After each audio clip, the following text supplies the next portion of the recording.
Assalamualaikum ji. My name is Arfa Azaz and I am the coordinator here at ISIP and I'm a CSS 2018 qualifier. आज का जो basically हमारा live session है, इसका focus जो है वो 1 ईयर प्रोग्राम ब्रीफिंग है, जो कि ISIP का एक का स्पेशल प्रोग्राम है और we can say it's a gem of a program when it comes to CSS preparation. एक कॉम्प्रिहेंसिव डिटेल्ड प्लान है आप लोगों के लिए जो भी CSS की प्रिपरेशन करना चाहते हैं, जिनका बैकग्राउंड जो है वो इस तरह का है कि they are not quite confident कि उनको ये तैयारी स्टार्ट करनी चाहिए या नहीं करनी चाहिए, या इस तरह के बैकग्राउंड से हैं कि उनको नहीं पता है कि CSS के लिए बेसिकली CSS की प्रिपरेशन के लिए उनको किन चीज़ों की ज़रूरत है, किस पैटर्न के ऊपर काम करना है, किस पैटर्न के ऊपर बेसिकली थिंकिंग करनी है। तो ये जो प्रोग्राम है बेसिकली ये आपका जो है इसके ऊपर फोकस्ड है। ISIP का जो 1 ईयर प्रोग्राम है, before going into the details for these programs, ये एक बड़ा कॉम्प्रिहेंसिव प्रोग्राम जो बनाया गया, it was through different sources, बहुत सारे प्लेटफॉर्म्स के ऊपर on a number of platforms जो है स्टूडेंट से फीडबैक ली गई कि आपको बेसिकली जब CSS की तैयारी आप स्टार्ट करेंगे या कर रहे हैं या आपने की CSS की तैयारी, तो आपको जो है किन मुश्किलात का बेसिकली सामना करना पड़ा। क्योंकि बहुत सारे स्टूडेंट्स हैं जिनका डिफरेंट बैकग्राउंड होता है, वो डिफरेंट फील्ड ऑफ उनकी स्टडी होती है, इंजीनियर्स होते हैं, मेडिकल प्रोफेशन के होते हैं, कोई सोशल साइंसेस के बैकग्राउंड से होता है। तो ये डिफरेंट इस तरह के बैकग्राउंड से जो है स्टूडेंट्स वो CSS की पेपर की अटेम्प्ट देते हैं। लेकिन बहुत से ऐसे बहुत कम स्टूडेंट्स हैं जो कि पास होते हैं। हमने देखा कि CSS की जो बेसिकली पासिंग रेशो है वो बहुत ज़्यादा कम है। तो इसी क्वेश्चन को एड्रेस करने के लिए हमारा जो मेन फोकस था वो यही था कि हम ये देखें कि बेसिकली स्टूडेंट्स को किन फील्ड्स में जो है वो इश्यूज फेस करने पड़ रहे हैं, उन्हें ऐसे कौन से मसले हैं जिनका हल नहीं निकल रहा है, स्टूडेंट्स कहाँ पे लैग कर रहे हैं। तो आफ्टर एन एक्सटेंसिव रिसर्च जो है हमने ये प्रोग्राम बेसिकली तरतीब दिया ISIP में, ताकि आप लोगों के लिए एक डिटेल जो है और एक इस तरह का वे फॉरवर्ड जो है वो बन जाए, ताकि जिसने भी CSS अटैम्प्ट करना हो फ्रॉम स्क्रैच वो बहुत इजीली इसको क्रैक कर सके। तो ये जो प्रोग्राम है ISIP का 1 ईयर प्रोग्राम, जो भी CSS 2023 के अटैम्प्ट बेसिकली देना चाहते हैं, ये उन लोगों के लिए प्रोग्राम जो है बहुत ज़बरदस्त है, बहुत डिटेल्ड है। और अगर आप जो हैं इस तरह के कोई स्टूडेंट हैं या एस्पिरेंट हैं जो कि CSS अटैम्प्ट करना चाह रहे हैं और 2023 के अटैम्प्ट आप बेसिकली देना चाह रहे हैं, लेकिन आपको नहीं पता है कि आपको कहाँ से तैयारी स्टार्ट करनी है, आपको कहाँ, आपका जो पैटर्न है वो क्या होना चाहिए, आपका बेसिकली वे फॉरवर्ड क्या होना चाहिए, तो this is a program for you कि आप इससे पूरा फ़ायदा उठा सकते हैं। Coming to the specifications of this program, सबसे पहले 1 ईयर प्रोग्राम के अंदर फाउंडेशन फेज़ है और ये फाउंडेशन फेज़ जो है ये 3 मंथ्स के टाइम स्पैन के ऊपर ये फाउंडेशन फेज़ जो है ना इसको हम कंप्लीट करते हैं। अब इस फाउंडेशन फेज़ के जो फीचर्स हैं वो क्या क्या हैं। सबसे पहले तो इस फाउंडेशन फेज़ के अंदर आपका इंटरनेशनल बुक रीडिंग जो है, जो कि क्लासेस के अंदर आपको इंटरनेशनल बुक्स जो हैं वो पढ़ाई जाएंगी, जिसमें वाई नेशंस फेल है, फिर 21 लेसन्स फॉर 21st सेंचुरी है। इस तरह की बुक्स जो कि रिक्वायर करती हैं आपसे कि आप कॉन्सेप्ट्स के ऊपर सोचें, उनको क्रिटिकली एनालाइज करें, अपनी थिंकिंग के ऊपर ध्यान दें कि आपसे बेसिकली एग्जामिनर क्या एक्सपेक्ट कर रहा है। देखें, जो भी ओरिएंटेड CSS ओरिएंटेड किताबें होंगी, आप किसी भी पब्लिकेशन से पढ़ के चले जाएं, examiner is actually expecting you कि आप उसके अंदर एक बहुत इंटेलेक्चुअल पॉइंट जो है वो लिखें, क्योंकि वो आपको रिकमेंडेड रीडिंग्स दे रहा है, वो आपको ऑलरेडी बता रहा है कि किस किस्म की बुक्स हैं जो आपसे एक्सपेक्ट की जा रही हैं कि आप इस तरह की किताबें पढ़ के CSS का इम्तिहान देने आएंगे। तो अगर आप CSS ओरिएंटेड बुक्स पढ़कर सिर्फ चले जाते हैं, इसका मतलब ये है कि आप अपने कॉन्सेप्ट्स के ऊपर काम नहीं करके गए हैं, आपकी क्रिटिकल थिंकिंग जो है वो उस तरह से डेवलप नहीं हुई है जिस तरह से एक्सपेक्टेड थी। हेंस स्टूडेंट्स जो होते हैं वो फेल हो जाते हैं, क्योंकि वो आंसर नहीं कर पाते जो एग्जामिनर ने उनसे पूछा होता है। और वो आंसर क्यों नहीं कर पाते? क्योंकि पहले वो जज ही नहीं कर पाते कि उनसे क्वेश्चन में पूछा क्या जा रहा है। तो ये जो इंटरनेशनल बुक्स हैं ये आपको पढ़ाई जाएंगी क्लासेस के अंदर। इनकी जो है प्रॉपर एक फीडबैक क्लास ऑर्गेनाइज करवाई जाती है, असाइनमेंट जो है इनके ऊपर डेली दी जाती हैं, ताकि ना सिर्फ आप इनके इंपॉर्टेंट कॉन्सेप्ट्स को ग्रास्प करें बल्कि उनको प्रैक्टिस भी करें और आपको सोचना भी आए कि आपने सोचना किस पैटर्न के ऊपर है। नेक्स्ट, इस फाउंडेशन के अंदर जो सबसे इम्पॉर्टेंट पार्ट है वो है इंग्लिश का। अब CSS के बारे में जब भी आप किसी से बात करेंगे ना कि आप CSS की तैयारी स्टार्ट करने जा रहे हैं, आप जो है आप पूछेंगे किसी से भी कि कहाँ से स्टार्ट करनी चाहिए, तो वो आपको सबसे पहले कहेगा इंग्लिश। क्योंकि CSS के अंदर इंग्लिश एक ऐसी चीज़ है, इंग्लिश का एक जो फैक्टर है वो बेशक इंग्लिश ऐसे हो या वो इंग्लिश प्रेसी हो, ये फैक्टर बहुत ज़्यादा एक ड्रोना फैक्टर है। स्टूडेंट्स बहुत ज़्यादा डरते हैं इंग्लिश ग्रामर से और ऐसे के बेसिकली टॉपिक से। तो इंग्लिश का जो डर है ये कहीं ना कहीं पे आपको आपकी तैयारी को भी अफेक्ट करता है, आपके रिजल्ट को भी अफेक्ट करता है। इस डर को एलिमिनेट करने के लिए स्टूडेंट्स के माइंड से, क्योंकि इंग्लिश का जो बेसिकली जो पूरी तैयारी है उसकी जो प्रिपरेशन है वो ऐसे की हो, वो प्रेसी की हो, वो ग्रामर की हो, वो मुश्किल नहीं है, लेकिन उसको मुश्किल बना दिया जाता है। तो ये प्रोग्राम जो है स्पेसिफिकली इसी मुश्किल को आपकी आसान करने के लिए है कि आप बेसिकली ये समझें कि ग्रामर के रूल्स क्या हैं, उनका यूजेज क्या है, आपने उनको किस तरह से यूज़ करना है। और इसी चीज़ को आसान करने के लिए इस फाउंडेशन फेज के अंदर आपका इंग्लिश ग्रामर के बेसिक लेक्चर्स हैं, जिनको हमने 30 लेक्चर्स में जो है वो डिवाइड किया है। अब ये जो 30 लेक्चर्स हैं ये 30 एक्सरसाइजेस के साथ आपको बेसिकली करवाए जाते हैं, जिसमें आपको ग्रामर के रूल्स बताए जाते हैं और फिर आपको एक्सरसाइजेस प्रोवाइड की जाती हैं ताकि आप उनको प्रैक्टिस करके उनको इवैल्यूएट करवाएं और अपनी गलतियों का जो है वहाँ से अंदाज़ा लगा सकें कि ये ग्रामेटिकल मिस्टेक्स हैं या इस नेचर की हैं जिनके ऊपर आपने काम करना है।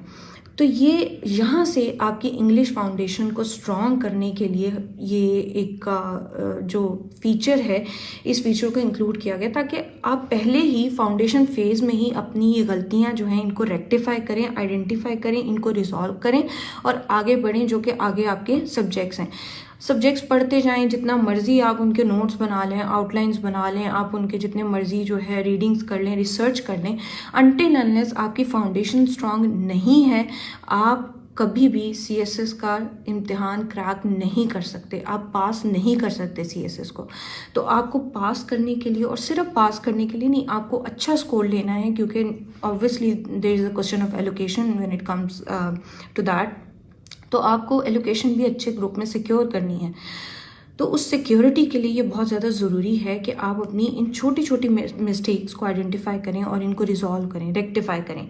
और ये प्रोग्राम जो है ये आपको बहुत वाइड स्पैन आपको प्रोवाइड करता है कि आप फाउंडेशन की अपनी जितनी भी गलतियां हैं उनको आप यहाँ पे ख़त्म कर सकते हैं। इसके अलावा हमारे पास फाउंडेशन फेज़ के अंदर एक और बहुत इंपॉर्टेंट फीचर है, that is Dawn editorial reading. Similarly जब आप किसी से पूछते हैं कि आपको CSS के लिए क्या करना चाहिए, तो वो आपको सबसे पहला मशवरा ये देता है कि डॉन पढ़ना शुरू करें। अब डॉन पढ़ना is for your own benefit, और नंबर ऑफ प्रॉब्लम्स हैं जो कि उससे हल हो जाती हैं और सॉल्व हो जाती हैं। सबसे पहले तो यही, आपका एक्सप्रेशन बेहतर होता है, आपका एनालिसिस बेहतर होता है, आपकी इंग्लिश ग्रामर बेहतर होती है, आपकी स्ट्रक्चरिंग बेहतर होती है। लेकिन ये भी बेहतर तभी होती है, या आप डॉन से ज़्यादा फ़ायदा तभी उठा सकते हैं जब बेसिकली आपको डॉन पढ़ना आता हो। आपने न्यूज़पेपर पढ़ना कैसे? It is a big question for students कि हम न्यूज़पेपर पढ़ना शुरू करते हैं लेकिन हमें नहीं समझ आती कि न्यूज़पेपर के अंदर लिखा क्या हुआ है, या पर्टिकुलर आर्टिकल या ओपिनियन जो हम पढ़ रहे हैं वो किस प्रॉब्लम को एड्रेस कर रहे हैं, हमने उसके अंदर से इंपॉर्टेंट पॉइंट्स कैसे निकालने हैं। जब तक हम आइडेंटिफाई नहीं करेंगे कि इंपॉर्टेंट पॉइंट्स कौन से हैं, हम इसको किस तरह से अपने एनालिसिस का पार्ट बना सकते हैं। तो न्यूज़पेपर पढ़ना भी एक आर्ट है जो कि सबको नहीं आता। यहाँ पे इस प्रोग्राम के अंदर, इस 1 ईयर प्रोग्राम के अंदर जो आपका फाउंडेशन फेज है दैट इज़ ऑफ 3 मंथ्स, उसमें आपको ये भी बताया जाएगा कि आपने न्यूज़पेपर कैसे पढ़ना है। और वो आपको सिर्फ in the form of counselling नहीं बताया जाएगा, वो आपको विद क्लासेस उसकी बेसिकली क्लासेस होल्ड की जाएंगी, जो कि जिसमें आपको ये बताया जाएगा एक पर्टिकुलर आर्टिकल की रीडिंग से और फिर फर्दर उसकी एक्टिविटी से कि आपने किस तरह से न्यूज़पेपर को पढ़ना है, किस तरह समझना है और उससे रेलिवेंट जो क्वेश्चंस हैं उनको आपने किस तरह से एड्रेस करना है।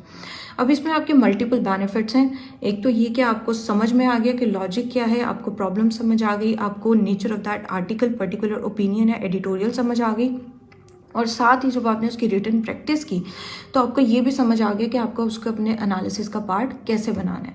तो ये जो डॉन एडिटोरियल की रीडिंग है, ये आप इस फाउंडेशन फेज के अंदर जो है वो बहुत बेहतर तरीके से समझ सकते हैं कि बेसिकली कोई भी न्यूज़पेपर हो, वो डॉन हो, वो एक्सप्रेस ट्रिब्यून हो, वो डेली नेशंस हो, वो कोई भी न्यूज़पेपर हो, उसके अंदर कोई भी ओपिनियन या आर्टिकल्स हैं, उनको समझना या उनको पढ़ना आपके लिए मुश्किल नहीं होगा। इसके साथ साथ जो है प्रॉपर चेकिंग, प्रॉपर फीडबैक का, प्रॉपर एवेल्यूएशन का जो क्राइटेरिया है, there is no compromise over that in here at ICEP. क्योंकि जब तक आपको ये नहीं पता होगा कि आपकी गलतियां क्या हैं, जब तक एक टीचर जो है वो आपको आपकी गलतियां नहीं बताएगा, चेक करके नहीं देगा ऑन डेली बेसिस, अगर आपका काम चेक नहीं होगा, तब तक आप किस तरह से अपनी गलतियों को आइडेंटिफाई कर सकेंगे या समझ सकेंगे।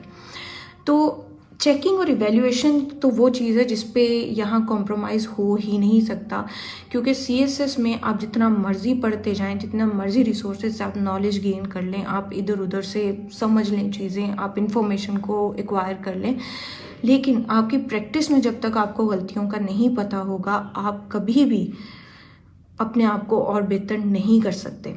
तो एवेल्यूएशन और हमारी चेकिंग जो है, डेली फीडबैक है, इसके साथ साथ आपके स्टूडेंट्स के साथ डिस्कशन जो है टीचर की वो होल्ड की जाती है ना, ग्रुप ऑफ 5 और 6, वो इंडिविजुअली भी टीचर के साथ जो बैठ के अपनी फीडबैक को डिस्कस करते हैं।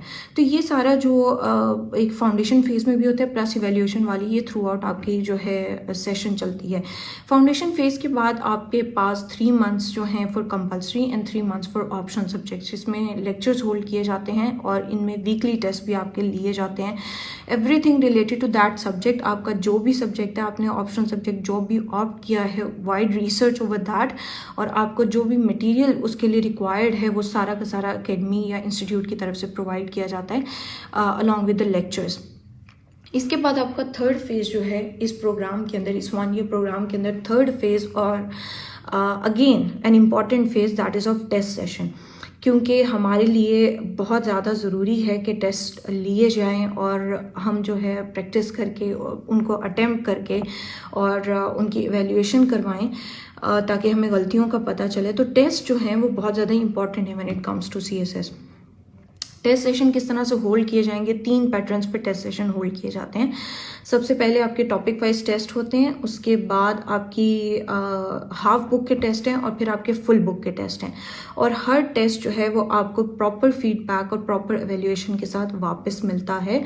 और सिर्फ यही नहीं, आप जो है टीचर के साथ प्रॉपरली जो है उसको बैठ के डिस्कस कर सकते हैं उस फीडबैक को। टीचर ऑन कैंपस अवेलेबल होते हैं, आप ग्रुप्स की फॉर्म में, आप इंडिविजुअल फॉर्म में बैठकर उनके साथ डिस्कस कर सकते हैं कि आपके ये जो प्रॉब्लम्स आपको फेस करनी पड़ी हैं या एरर्स जो निकले हैं ये क्यों निकले हैं और आप इनको किस तरह से इम्प्रूव कर सकते हैं, रिजॉल्व कर सकते हैं। तो ये जो है इस प्रोग्राम के 1 ईयर प्रोग्राम के ये बेसिक 3 फाउंडेशन है, यानी आपका फाउंडेशन फेज़ है और जो कि 3 मंथ्स है, फिर आपके कंपल्सरी और ऑप्शन सब्जेक्ट्स हैं, और फिर आपके जो हैं टेस्ट सेशंस हैं। इसका मतलब ये कि जब आप प्रिपरेशन CSS की स्टार्ट करेंगे विद आईसेप, तब से लेकर आपके एंड पेपर्स तक, जब भी आपके एग्ज़ाम्स होने हैं CSS के, आपका जब भी रिटन एग्ज़ाम होने हैं, तब तक आप अकेडमी की ज़िम्मेदारी हैं, आप इंस्टीट्यूशन की ज़िम्मेदारी हैं, उसका काम है आपको हर मटेरियल प्रोवाइड करना, आपको प्रॉपर जो है फीडबैक प्रोवाइड करना, और आपको उन तमाम इक्विपमेंट से आपको बेसिकली इंट्रोड्यूस करवाना जो कि आपको सक्सेस के लिए रिक्वायर्ड है। अलॉन्ग विद दिस एक और इम्पॉर्टेंट चीज़ जो कि अब CSS में आ चुकी हुई है, that is the screening test, जिसको हम MPT कह रहे हैं आजकल। तो ये जो आपका स्क्रीनिंग टेस्ट है, अब इसको लेके बहुत ज़्यादा कन्फ्यूजन है इन स्टूडेंट सर्कल्स के आप जो है एमपीटी किस तरह से आपको प्रिपेयर करना है, किस नेचर का होगा। इधर जो आपका स्क्रीनिंग टेस्ट है वो बहुत ज़्यादा डिफ़िकल्ट होगा या बहुत आसान होगा।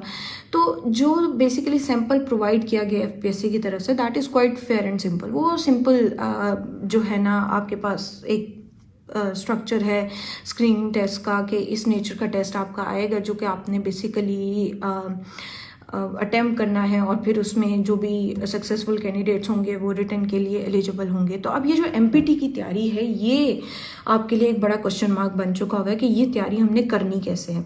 तो इस चीज़ को भी इंस्टीट्यूशन ने बहुत बेहतर तरीके से एड्रेस किया है, और इसी कोर्स के अंदर, इसी फेज़ के अंदर जो है, जहाँ पे आपका फाउंडेशन फेज़ है, इसी के साथ एमपीटी की तैयारी भी आपको करवाई जाएगी इस सेशन के अंदर, इस 1 ईयर सेशन के अंदर, ताकि आपको कहीं और जाने की ज़रूरत ना पड़े। आपको डिफरेंट सोर्सेज जो हैं उनको आपको यूटिलाइज या यूज़ करने की ज़रूरत ना पड़े, और आप बेसिकली एग्जॉस्ट ना हों। तो एक ही जगह पे रहते हुए, एक ही इंस्टीट्यूशन का पार्ट रहते हुए, आपको एक ही प्लेटफॉर्म से सारा कुछ जो है वो मिल जाए। जो भी चीज़ें आपको रिक्वायर्ड हैं, जो भी आपको मटेरियल रिक्वायर्ड है, वो सारा का सारा आपको मिल जाए। तो ये जो है 1 ईयर प्रोग्राम बड़ा कॉम्प्रिहेंसिव, बड़ा डिटेल्ड और बड़ा स्टूडेंट सेंट्रिक इसकी अप्रोच है,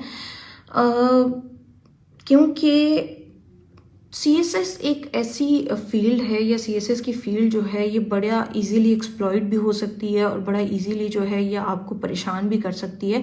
तो इन सारे रिस्क से, इन सारे मसलों से बचने के लिए, कि आपको जगह जगह जाकर जो है वो गाइडेंस ना लेनी पड़े, आपके रिसोर्सेज वेस्ट ना हो, आप जो पैसा या आप जो इन्वेस्टमेंट कर रहे हैं ये आपकी जो है वो वेस्ट ना हो, इन्हीं सारी चीज़ों से बचने के लिए ये प्रोग्राम जो है बेसिकली डिज़ाइन भी किया गया और आपको ऑफ़र भी किया जा रहा है। अच्छा, इसका जो बेसिकली फ़ी स्ट्रक्चर है, और जो भी ऑन वैसे जो हमारा जो सेशन अब चल रहा है, अभी जो नेक्स्ट सेशन आना है उसमें एडमिशन्स ओपन है, और आप लोग चाहें, अगर इनरोल करवाना चाहें तो आप पेज के ऊपर मैसेज करके, आईसेप नेटवर्क के पेज के ऊपर मैसेज करके सारी इन्फॉर्मेशन जो है वो एक्वायर कर सकते हैं about fee structure as well. और जब भी सेशन नेक्स्ट जो है वो स्टार्ट हो रहा है उसके बारे में भी प्रॉपर इन्फॉर्मेशन जो है आप वहाँ से ले सकते हैं।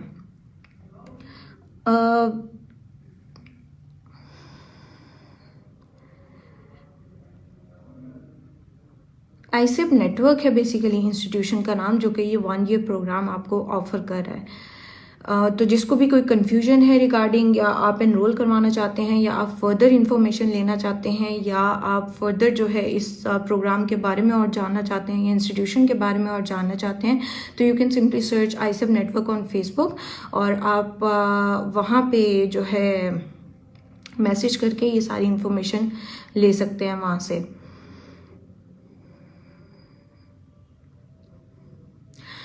If you have an MBBS background तो आप बिल्कुल CSS अटैम्प्ट कर सकते हैं, आप बिल्कुल CSS के पेपर दे सकते हैं, अनटिल अनलेस आपकी एज जो है वो एज लिमिट में हो।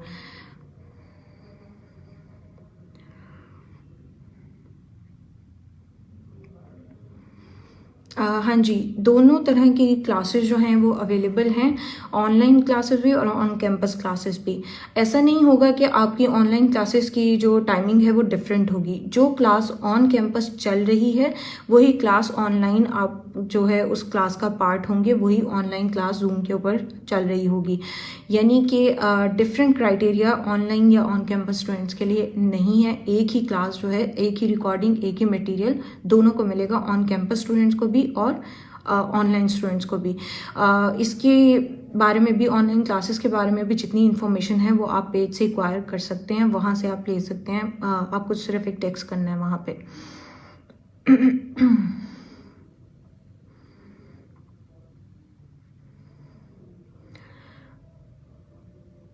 ऑनलाइन क्लासेस के बारे में मैंने अभी बताया कि ऑनलाइन क्लासेस भी होती हैं, और इसके बारे में बाकी इन्फॉर्मेशन जितनी है आप पेज पे मैसेज करके ले सकते हैं। आपने मैसेज करना है आईसेप नेटवर्क के पेज पे, ICEP आईसेप नेटवर्क। आईसेप नेटवर्क जो है ये बेस्ड है लाहौर में, ऑपोजिट बरकत मार्केट।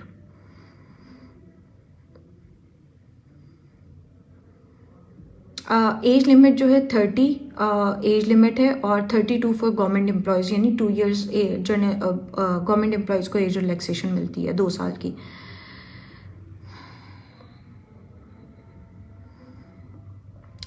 लिटरेचर या लिंग्विस्टिक में से डिपेंड करता है कि आपकी अपनी ग्रास्प और अंडरस्टैंडिंग किस सब्जेक्ट को लेकर ज़्यादा है। जी, एज लिमिट का मैंने बताया कि आप जो है 21 से 30 तक एलिजिबल होते हैं। 2 ईयर्स आपको जनरल एज रिलैक्सेशन मिलती है। इसके अलावा जो गवर्नमेंट एम्प्लॉयज़ हैं वो 32 ईयर्स तक वो एलिजिबल होते हैं। फी स्ट्रक्चर की इंफॉर्मेशन आप आईसेप नेटवर्क के पेज से एक्वायर कर सकते हैं।